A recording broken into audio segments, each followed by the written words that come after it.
Olá, pessoal. E aí, tudo bem? Como é que vocês estão? Estamos agora iniciando o nosso segundo bloco para tratar da ação de oposição, beleza? Dando sequência, então, ao estudo dos procedimentos especiais no CPC.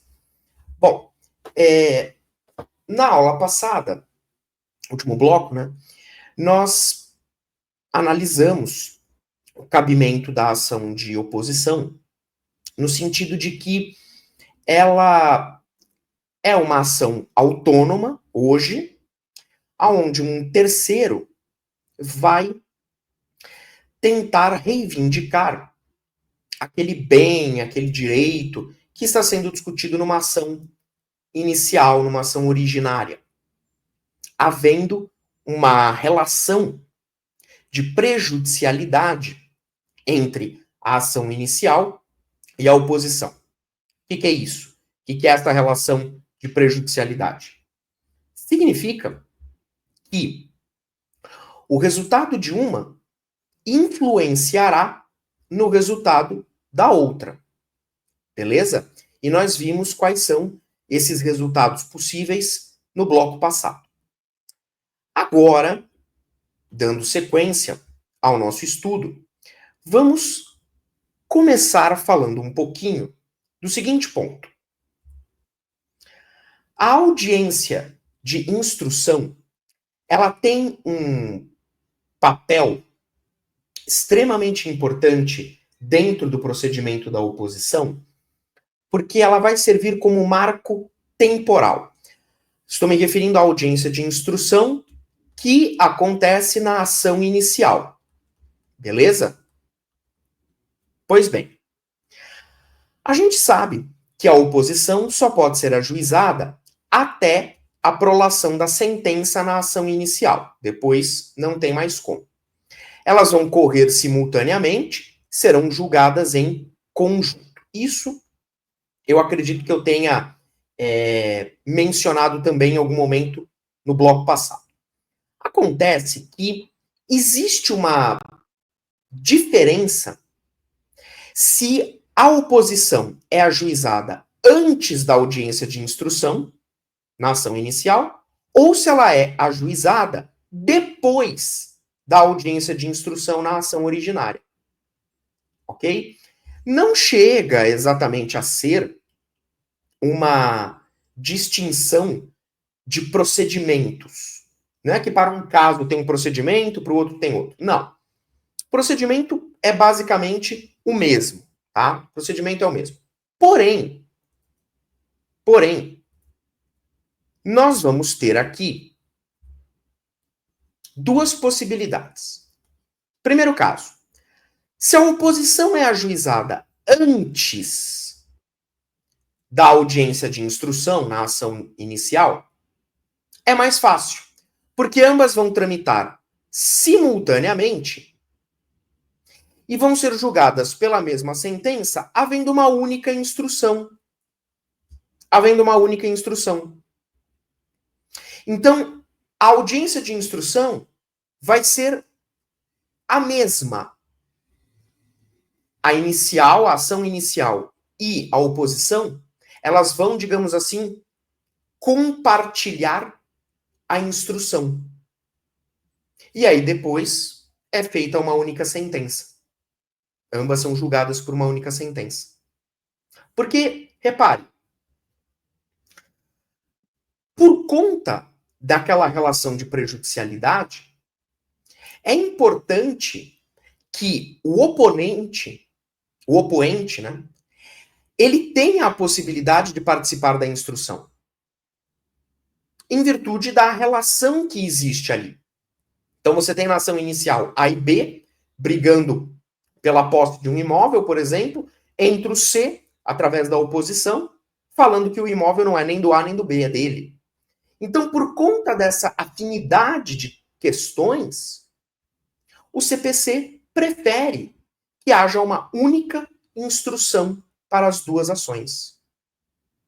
Agora, se a oposição é ajuizada depois da audiência de instrução, nós vamos ter duas possibilidades, nós vamos ter dois cenários possíveis.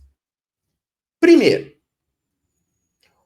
o juiz pode continuar com a audiência de instrução na ação inicial e termina a instrução na ação inicial. Terminada a instrução, o juiz suspende o processo e vai fazer agora a instrução, a segunda instrução, para que o opoente possa participar. Então, aí, nesse caso, o juiz vai realizar outra audiência de instrução, agora com a participação do opoente, podendo ele, inclusive, arrolar as suas testemunhas. Então, nessa primeira hipótese, em que o juiz opta por continuar a audiência de instrução da ação inicial e terminar essa audiência, ele suspenderá o processo inicial, fará uma nova audiência de instrução, agora com o opoente, tá? E, embora haja, neste caso, duas audiências, a sentença será única. A oposição e a ação inicial vão ser julgadas pela mesma sentença, embora haja duas audiências. Ok? Professor, existe previsão no CPC quanto ao prazo dessa suspensão aqui do processo? Não. O CPC não prevê um prazo determinado para essa suspensão. Não prevê. Então, seria o prazo necessário conforme o caso concreto. Mas não há estipulação de prazo máximo, né, no CPC, especificamente aqui no procedimento. Beleza? Bom, mas essa é a primeira possibilidade. Tem uma segunda. O juiz, ele pode suspender o processo para fazer uma única instrução conjunta, que vai valer para as duas ações. Então, nessa segunda situação, eu terei uma audiência e uma sentença. Perceba que, em ambos os casos, é uma sentença mesmo. A oposição e a ação inicial são julgadas pela mesma sentença. Isso não muda. O que pode acabar mudando, tá, quando a oposição é ajuizada depois da audiência, é a necessidade de fazer duas instruções ou realizar uma só. Beleza? Tranquilo? Então, existem essas duas possibilidades, repito, quando a ação de oposição ela for ajuizada depois da audiência de instrução. Lembrando que a oposição só pode ser ajuizada até a prolação da sentença na ação originária. Beleza? Tranquilo? Vamos continuar. No tocante ao procedimento da oposição, a gente não tem, digamos, grandes, assim, detalhes, né? O procedimento da oposição é um procedimento relativamente simples, tá? Começa com a petição inicial, como sempre, e essa petição inicial nós não temos também grandes peculiaridades. Eu vou seguir os requisitos básicos dos artigos 319 e 320 do CPC. Aqui não tem segredo. Nós teremos a formação de um litisconsórcio, tá? Na oposição, isso eu mencionei até no bloco passado, haverá a formação de um litisconsórcio, de modo que o juiz mandará citar os opostos. Quem são os opostos? O autor e o réu da ação originária. E eles formarão um litisconsórcio passivo. Beleza? Autor e réu são os opostos. Beleza? São os réus da oposição. A contestação será apresentada no prazo de 15 dias. Tá? Tem previsão expressa do CPC nesse sentido. Beleza? Então, a contestação é apresentada em 15 dias. Agora, existe um detalhezinho uma notinha de rodapé que eu acho que vale a pena a gente mencionar, que é o seguinte. Vamos lembrar que o artigo 229 do CPC, lá na parte geral, ele fala que em processos físicos, tá? Só em processos físicos, os litisconsortes que tiverem diferentes procuradores de escritórios de advocacia distintos terão prazo em dobro. Lembra dessa regra? Lá dos atos processuais, dos prazos. Tá lembrado disso? Provavelmente a gente tem vídeo sobre. Eu fiz, né? Gravamos aulas sobre atos processuais. Provavelmente eu devo ter mencionado a regra do 229 em algum momento, tá? Lembrando que essa regra é só para processo físico, não vale para digital. Bom, aí o que acontece? Vamos imaginar que aqui na oposição, os litisconsortes, os opostos, eles resolvam contratar advogados distintos de escritórios de advocacia diferentes, tá? E vamos imaginar que estamos diante de uma oposição, de um processo físico, porque se for eletrônico, a regra não aplica. Então, uma oposição, um processo físico, tá? Neste caso, o que acontece? Ah, professor, é simples. Eles vão ter prazo em dobro, aplicando-se a regra do artigo 229 do CPC. Se eles contratarem advogados diferentes de escritórios de advocacia distintos, eles são litisconsortes, aplica-se o prazo em dobro. Acontece o seguinte: no tocante ao prazo de 15 dias para contestação, eu não vou aplicar a regra do 229. Eu não vou aplicar para o prazo da contestação. De modo que, mesmo que os opostos tenham advogados distintos de escritórios de advocacia diferentes, o prazo de contestação deles é 15 dias. Não vou aplicar a dobra. Por quê? Uma razão muito simples. O 229 do CPC é regra geral. E existe regra específica no procedimento da oposição que determina o prazo de 15 dias para contestação. O dispositivo a gente analisou no bloco passado. Tem lá, inclusive, no material. Salvo engano, eu sou péssimo de cabeça, né? Acho que é o 683, parágrafo único, que traz o prazo de 15 dias.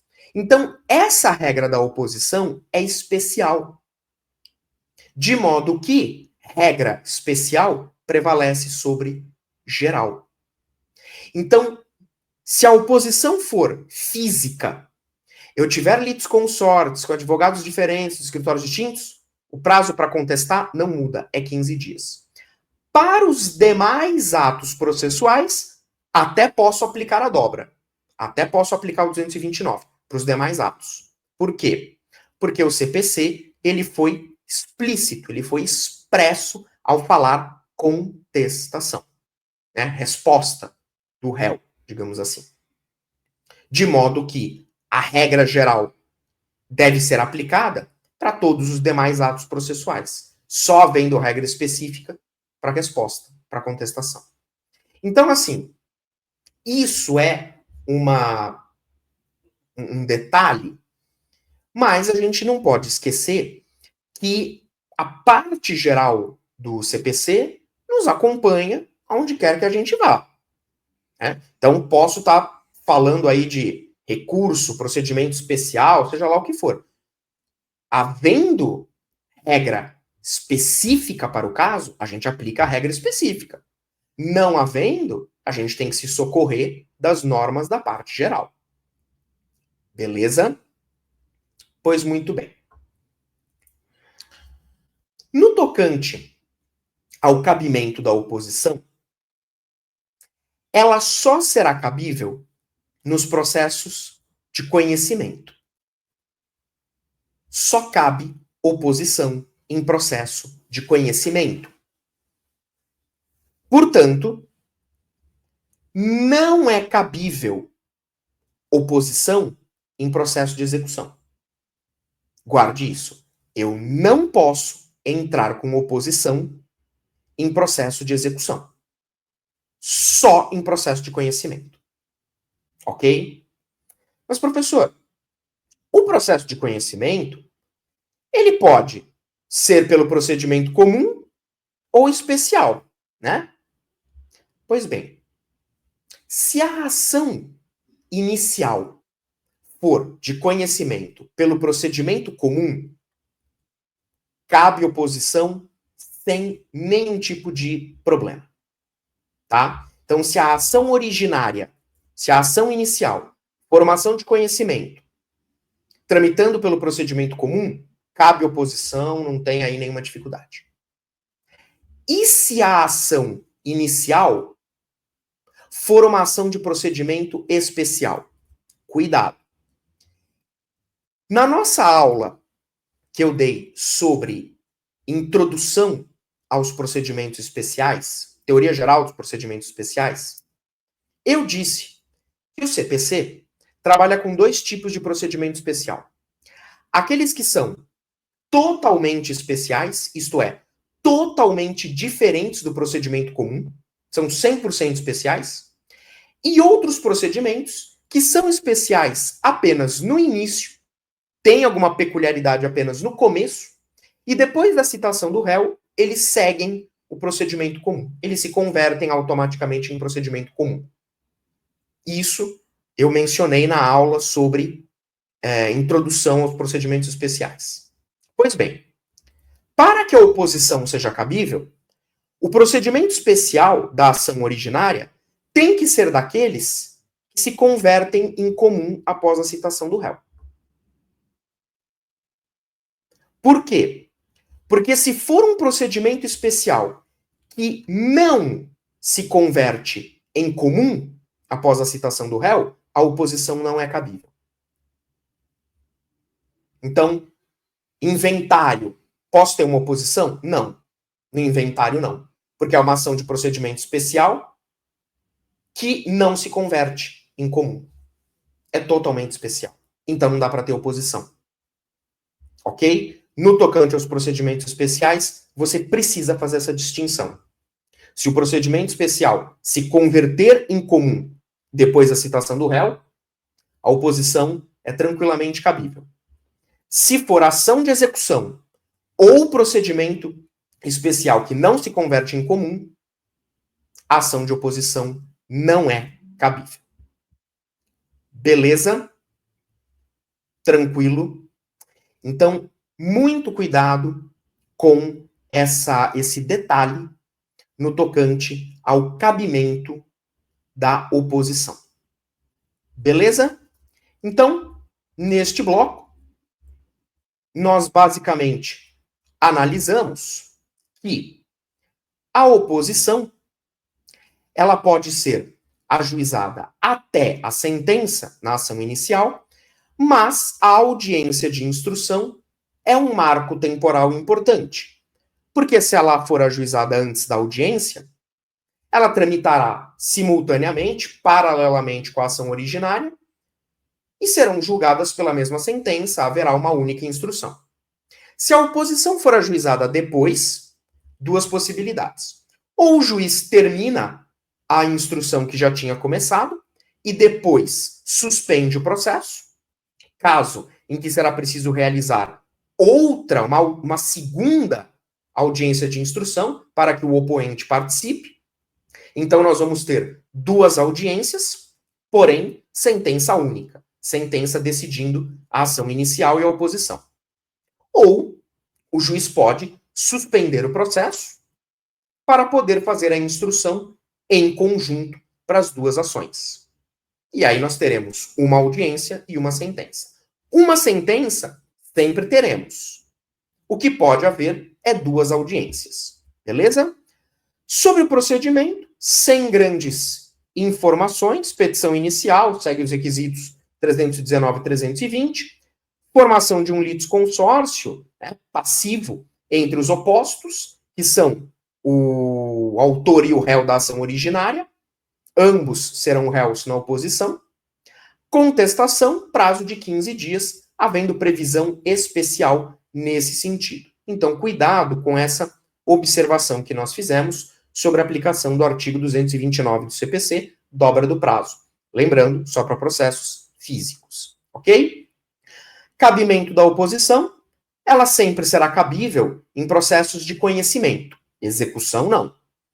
Se for procedimento comum, tranquilo. Se for procedimento especial, só vai poder entrar com oposição se ele se converter em comum depois da citação do réu. Se ele for daqueles procedimentos especiais que não se convertem, são inteiramente especiais, inteiramente diversos do procedimento comum, não cabe oposição. Beleza? Então, pessoal, basicamente, era o que eu tinha aqui para conversar com vocês sobre a oposição. Beleza? Tranquilo? Então, pessoal, nós estamos analisando aí algumas ações de procedimento especial que são as mais cobradas em prova, né? O CPC, ele até prevê uma variedade considerável de procedimentos especiais. Se você tiver curiosidade, dá uma olhada lá na parte final do CPC para você ver. Nós temos vários procedimentos especiais, né? Mas é claro que a ideia é trazer aquilo que é mais importante para a sua prova, aquilo que tem uma maior incidência na sua prova, né? Então, a gente normalmente faz uma seleção daqueles procedimentos especiais que mais caem, que mais são cobrados, e são exatamente os procedimentos que a gente trabalha aqui no curso. Então, consignação em pagamento, monitória, oposição, beleza? E a gente continua, então, analisando esses procedimentos especiais. Se você não assistiu à aula introdutória sobre teoria geral dos procedimentos especiais, vale a pena, antes de você começar a sequência dos procedimentos especiais, você dar uma olhada, porque eu acredito que tem algumas informações preliminares que podem te ajudar, podem te trazer aí uma certa clareza na hora de você estudar efetivamente o tema. Beleza? Então, acho que vale a pena você dar uma olhadinha nessa aula se você ainda não assistiu, tá bom? E, claro, reitero sempre o meu compromisso aí de ajudar você dentro do nosso curso. Pode me seguir nas redes sociais, fica o convite, pode me mandar mensagem, ou pelos canais, então, do QConcursos, se você preferir. O importante é que você tire suas dúvidas, estude, leia os materiais, tá? Que são elaborados aí por mim no maior capricho, trazendo aquilo que é importante para sua prova, beleza? Faça também as revisões, tá certo? Veja, releia, assista novamente a aula para lembrar de um ou outro detalhe. Tudo isso faz parte do processo de aprendizagem, tá bom? E, pessoal, obrigado pela atenção, obrigado pela paciência. Desejo aí bons estudos para vocês e a gente se vê no nosso próximo encontro, tá bom? Até mais.